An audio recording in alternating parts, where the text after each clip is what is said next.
Къща на Петко Каравелов сме. Отсреща е къща на Любен Каравелов. А това е бюста на Любен Каравелов. Къщата отсреща на Любен Каравелов.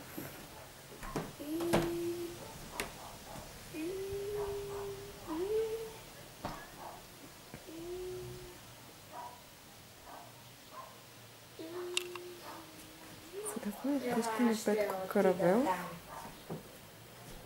Брат му, който е бил министър след освобождението.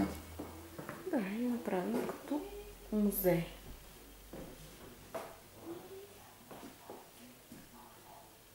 Книжовно бюро. Книжнината е на почет. Както и сега.